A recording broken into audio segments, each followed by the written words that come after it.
Salut les amis, c'est Mika Desbois, bienvenue dans la cabane. On est lundi midi, à peu près.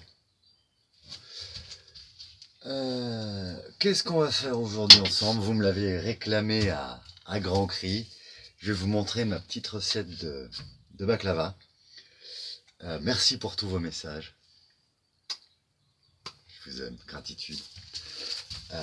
Alors effectivement, on a affaire à des grands gourmands, comme moi. Recette de baklava. Je vous montrerai dans la semaine le kangou et ce que j'ai réussi déjà à avancer sur la cabane. Comme promis, c'est quelque chose que je devais vous montrer. Voilà. Donc, pour cette petite recette sympathique, elle ne va pas nous prendre beaucoup de temps en préparation, mais par contre, il y a des temps de cuisson. Donc, je vais être obligé de morceler la vidéo. Il y a des temps de cuisson et il y a des temps de repos. Voilà. Donc, pour cette recette, il va nous falloir de la farine, à peu près 500 grammes. Il va nous falloir du sucre vanillé, de la levure chimique, 4 œufs. Il va nous falloir quoi d'autre, à votre avis? Des amandes broyées. Donc là, j'ai pris un sachet de 400 grammes directement broyé. Quelques amandes entières. De la crème liquide, vous voyez les petits pots comme ça de crème liquide, ils font 20 centilitres, c'est pile poil ce qu'il nous faut. Du beurre, une plaquette, ça va un gâteau pour le régime. Hein. Il va nous falloir du miel, là j'en ai passé combien? J'avais un pot de 500 grammes, j'en ai passé à peu près la moitié, donc vous voyez à peu près 250 grammes de miel. Là c'est à la louche, plus on est gourmand, plus on miel.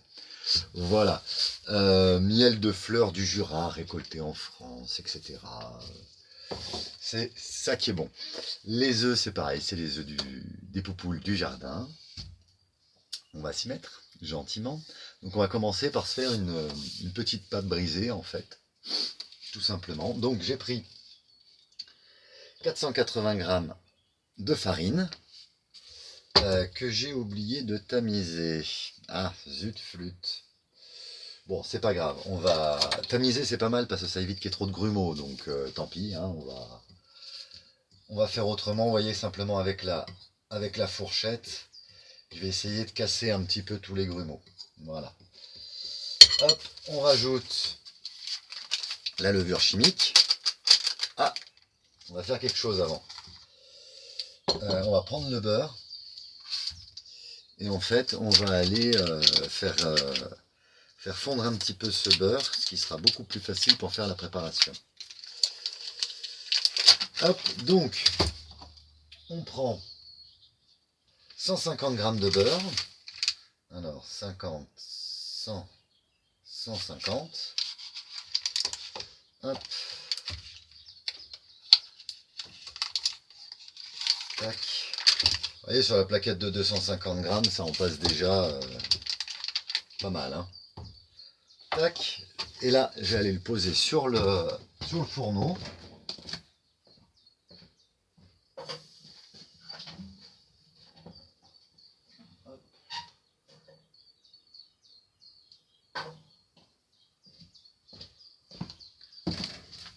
Voilà. Sur le fourneau, ça permet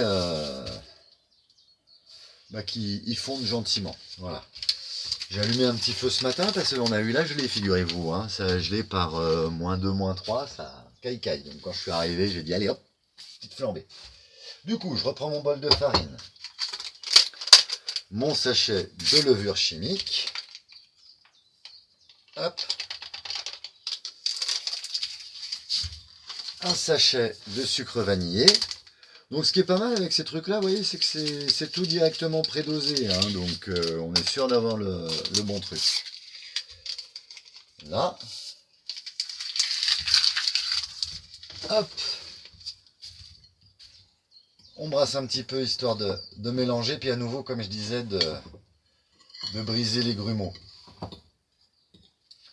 Voilà. Après, toujours pareil, hein, vous pouvez adapter les recettes.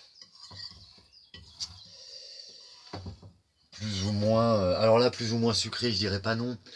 Mais bon, l'intérêt de ce truc-là, c'est que c'est justement plein de sucre. C'est ça qui est bon. Le sucre, c'est la vie. Voilà.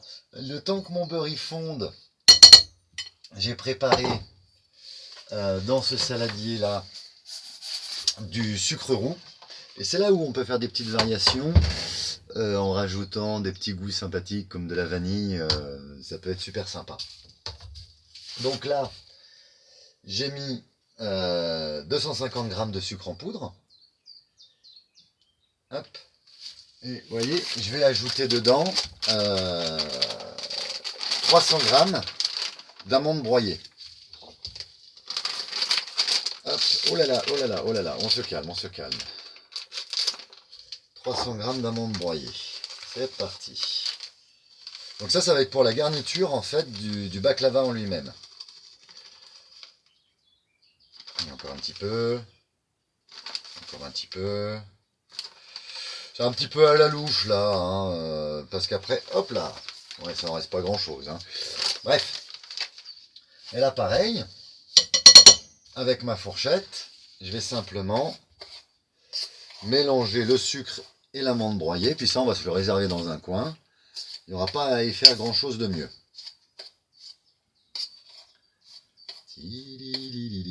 Petit mélange, petit mélange. Hop.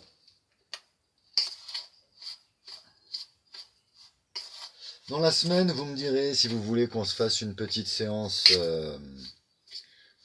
relaxation. Je pense qu'on fera ça peut-être sur la fin de la semaine. Alors, fin de la semaine, dimanche, vous n'aurez pas de vidéo, hein, désolé, puisque c'est Pâques. Donc la tradition veut que ce soit une fête de famille. Donc on va aller manger le gigot avec maman. Voilà. On va respecter un petit peu, respecter les traditions, respecter les temps qui doivent se passer en famille. Voilà. Alors, là c'est à peu près bien tout mélangé, sucre et amande. Donc du coup, ça je le mets un peu plus loin. Pour le moment, on n'en a plus besoin. La balance. Est-ce que j'en ai encore besoin de la balance? Non. Voilà. On peut la ranger. Hop, alors, mon beurre, il en est où? Ah, pas mal. Ça en manque encore un petit peu, mais ça devrait être pas mal. Hop. Donc là, on va rebrasser un petit coup. Toc.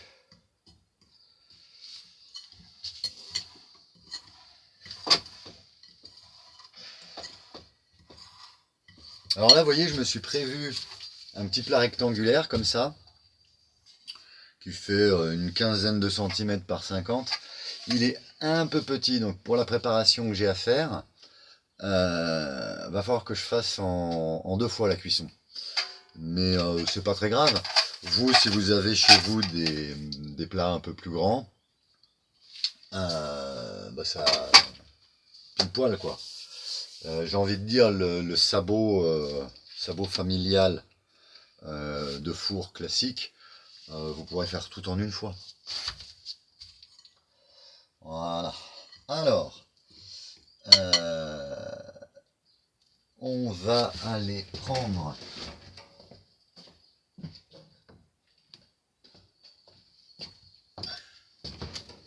j'aurais dû le couper en morceaux, le beurre serait fondu plus vite. Vous voyez, là, ça fait qu'une partie. Alors, je vais déjà prendre ça. Hop. Puis, je vais aller remettre le reste.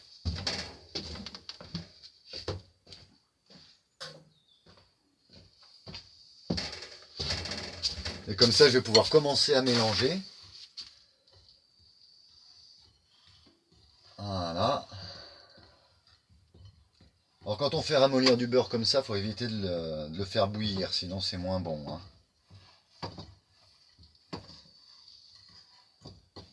Après, effectivement, si vous avez un robot pour brasser hein, la pâte, c'est vrai que c'est quand même beaucoup plus facile. Et en plus, ça permet d'avoir quelque chose de plus homogène. Mais bon, là, vous voyez, c'est un petit peu le défi, c'est que à la fourchette, il faut qu'on arrive à avoir quelque chose de plutôt lissé. Mais bon, c'est aussi un petit défi en soi. On passe un petit peu de temps à faire les choses gentiment. Voilà. Hop, ok. Là.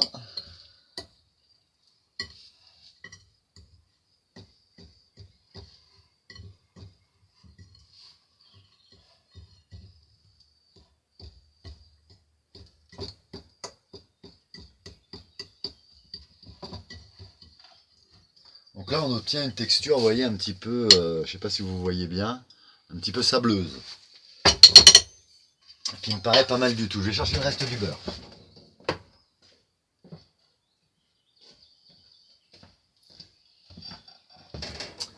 Hop. Voilà. Donc là, j'ai mis mes 150 grammes de beurre. Il est où mon reste de beurre? Il est là. Je vais tout de suite mettre le reste de la plaquette. Comme je vous ai dit, on va y passer la plaquette. Je vais remettre ça à fondre un peu plus lentement. Hop, pardon pour le bruit.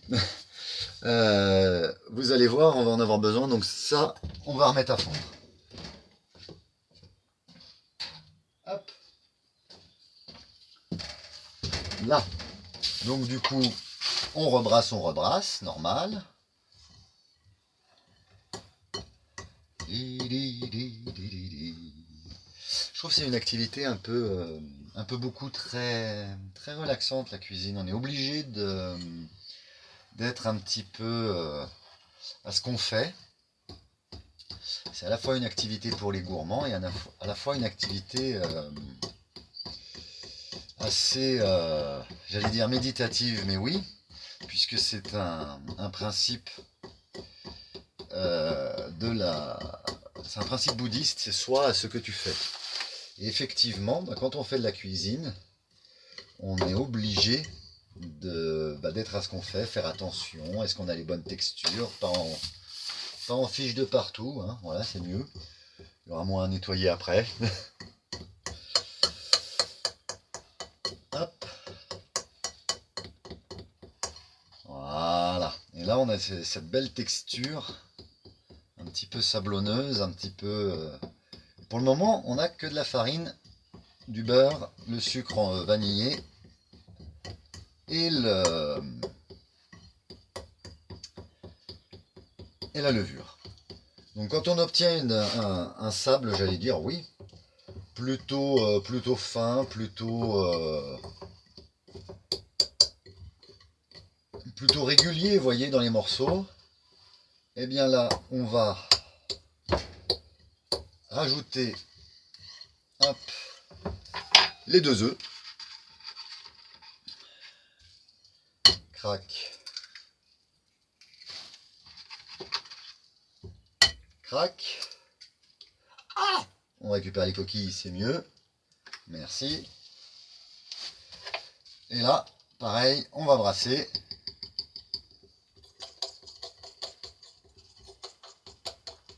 Et on rajoute la crème liquide. Tchoc. Alors effectivement, hein, si vous êtes au régime, c'est pas un gâteau de régime. Hein. Ou alors c'est un régime que je connais pas.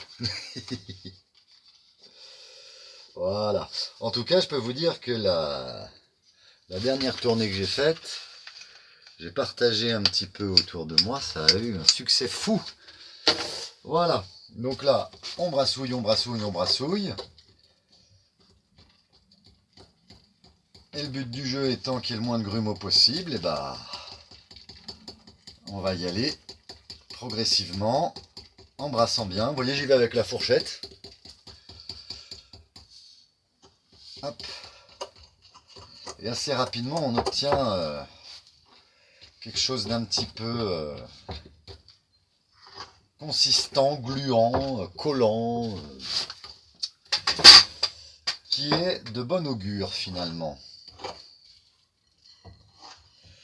Voilà. Et là, bah, faut pétrir en fait, hein, tant qu'on n'a pas cette structure homogène. Donc d'ici un moment, je pense que je vais y mettre les mains, ce sera encore mieux. Voilà. Hop. Ah ouais, là c'est pas mal, dis donc. Donc là, on a plus ou moins une pâte brisée en fait, hein. Là. Donc, je vais me faire un petit peu de place. Ça c'est pour continuer de pétrir. Je vais me mettre là sur le plan de travail que j'ai préparé. Hop, un petit coup d'éponge, ça coûte rien. Voilà. En fait, vous voyez, préparer le plan de travail, j'ai simplement collé une feuille de papier sulfurisé pour éviter que ça colle. Hop. Ah ouais, vraiment pas mal cette pâte, dis donc, hein.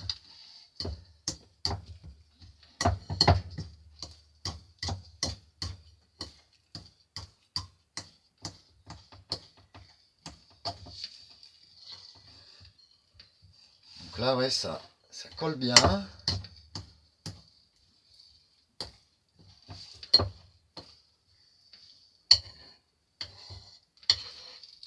Hop. Donc là, je récupère mon bloc de pâte. Alors, je vais fariner un petit peu mon plan de travail. Un petit peu, je dis, oulala, malheureux.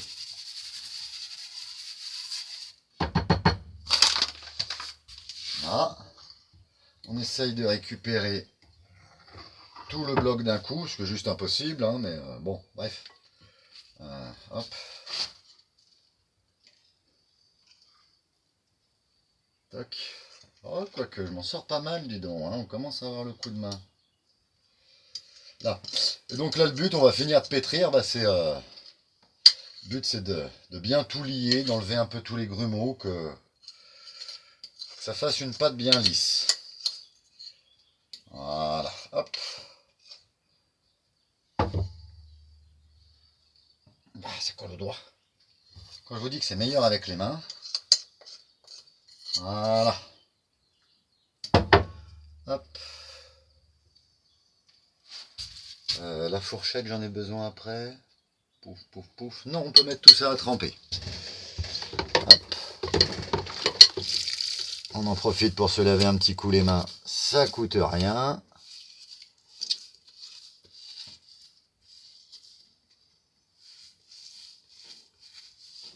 Hop.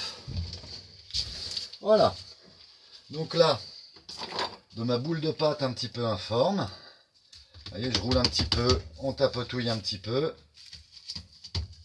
Ah bah voilà, là ça commence à faire quelque chose de vraiment sympa là, vous voyez. Hop. Et normalement, elle finit, vous voyez, par plus trop coller grâce à la farine. Voilà, donc là, on pétrit. Ouh là là, si ça colle un petit peu. Allez, décolle-toi. Voilà. Là, c'est parce que j'ai pas assez fariné, vous voyez. Tac. Voilà. Hop. Ah. Donc effectivement, si vous avez des robots de pétrissage, c'est encore mieux. Après, il y a les pâtes prêtes qu'on peut acheter. Mais c'est quand même un peu moins rigolo à faire. Voilà.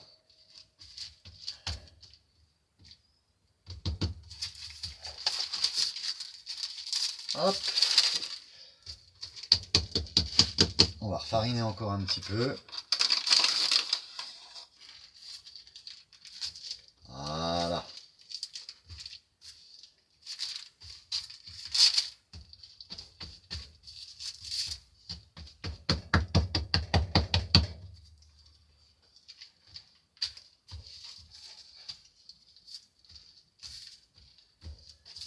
très bien ça.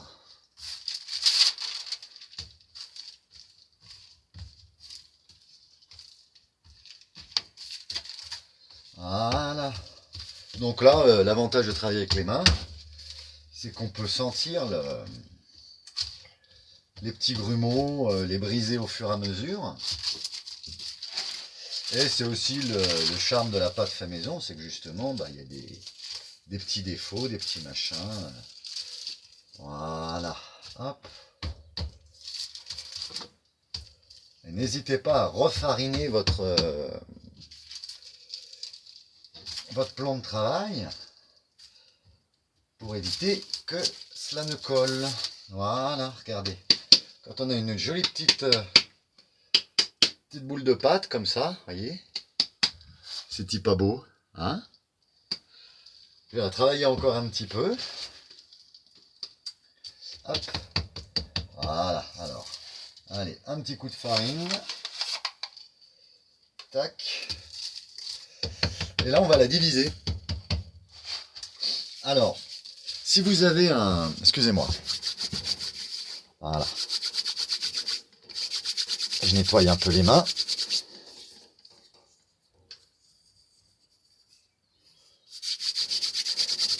Hop. Donc, si vous avez comme je vous disais, si vous avez un petit plat comme moi, on va diviser en 8.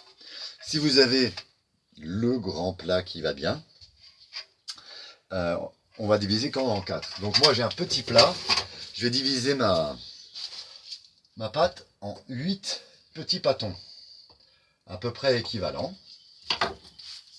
Hop. D'ailleurs c'est pas à peu près qu'il faut, c'est normalement bien régulier. Voilà, je sais pas si vous voyez bien, il faudra que je recadre un petit peu quand même. Hein. On va changer de point de vue pour juste après.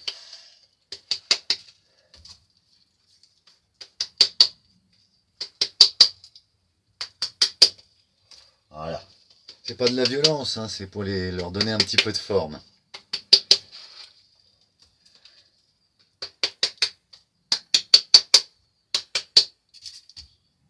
Hop.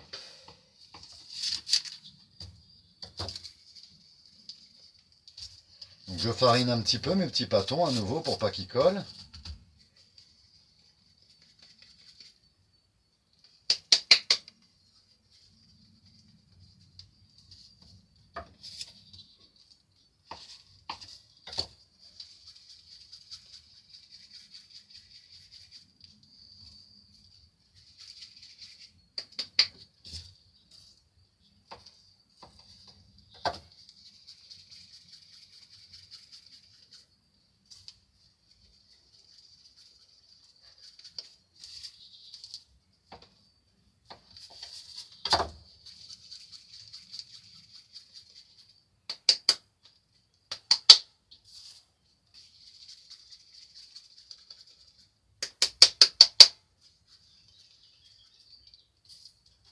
Voilà. Donc là, ces 8 petites boules de pâte, je vais les laisser reposer une dizaine de minutes, ce qui va me permettre de faire un petit peu de rangement sur le plan de travail. Un petit peu de rangement sur le plan de travail, faire le petit peu de vaisselle qu'on a commencé à accumuler. Et je vous reprends juste après, c'est le temps que la levure travaille un petit peu. Donc le mieux, on va se prendre quelque chose... je me suis fait avoir là, tiens, zut. J'ai pas préparé suffisamment. Hop, moi je vais prendre ça. Donc le mieux c'est dans un saladier que vous couvrez d'un chiffon ou d'un film plastique. Alors moi ce que je vais faire c'est que je vais le mettre dans une petite boîte en plastique que je vais fariner un tout petit peu pour dire que mes petits pâtons n'accrochent pas. Et l'avantage de cette petite boîte, voilà, c'est qu'elle a un couvercle. Donc je mets mes 8 petits pâtons. Toc, toc, toc. Voilà.